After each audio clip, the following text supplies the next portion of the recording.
গাইবান্ধা একটা ব্রিগেড জেলা। গাইবান্ধার জনসংখ্যা 32 লক্ষ।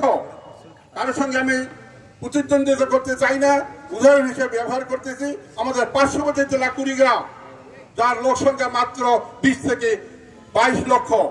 এই জেলাটি এ গ্রেড জেলা। এ গ্রেড জেলার সুবিধা আর বি গ্রেড জেলার অসুবিধা বর্ণনা করতে অনেক সময় লাগবে, আমি এখন বর্ণনা করতে চাই না। আপনারা সবাই খোঁজ নিয়ে দয়া করে। তারপর মেডিকেল কলেজ সম্পর্কে কথা বলবো, চিকিৎসা সম্পর্কে কথা হলো। আমাদের গাইবান্ধা জেলায় হসপিটাল বালুয়া বলে একটা জায়গা আছে রামচন্দ্রপুর ইউনিয়নে। ওখানে সরকারের একসময় হাসপাতাল ছিল, যেটাকে আমরা হাসপাতাল বালুয়া বলি। আজকে সেই হাসপাতালটা নাই কেন? হাসপাতালটা নাই কেন? কেন হাসপাতাল হচ্ছে না? গাইবান্ধা এটিআই আছে, এখানে ইচ্ছা করলে একটা কৃষি বিশ্ববিদ্যালয় হতে পারে, হচ্ছে না কেন? কত বছর হলো আমাদের বয়স? তারপর যদি ছাত্রের স্বার্থের কথা বলি, আমি গাইবান্ধা সরকারি কলেজে 25 বছর 2 মাস 23 দিন চাকরি করছি। আমি বিভিন্ন সরকারি কলেজের প্রিন্সিপাল ছিলাম, 18 বছরে রিটায়ার করছি। আনন্দমোহন কলেজ চালা আসছি আমি ময়মনসিংহে।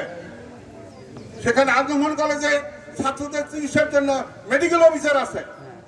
গাইবান্ধা 40 বছর হলে গাইবান্ধা কলেজ সরকারি হচ্ছে, এখানে একটা মানে পার্ট টাইম ডাক্তার নাই কেন? ছাত্রছাত্রী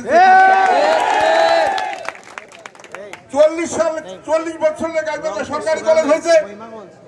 আমরা গাইবান্ধার শিক্ষক মহোদয়গণ কি করছেন?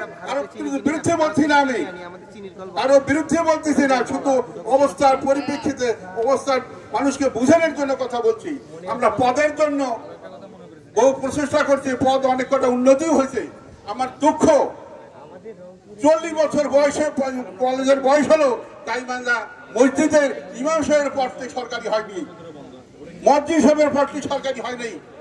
গাইবান্ধা কলেজে একটা ফিজিক্যাল ইনস্ট্রাক্টরের সমতুল্য করে যদি গাইবান্ধা সরকারি কলেজের ইমাম সাহেবের পদটাকে সৃষ্টি করা যায়, যদি ক্লার্কের পদে সঙ্গে সমতুল্য করে গাইবান্ধা মসজিদের যদি মসজিদ সাহেবের পদটা সৃষ্টি করা যায়, পিউনের সঙ্গে তুলনা করে যদি খাদেমের পদটা সৃষ্টি করা যায়, তাহলে আমার মনে হয় 3টা পরিবার বাঁচত।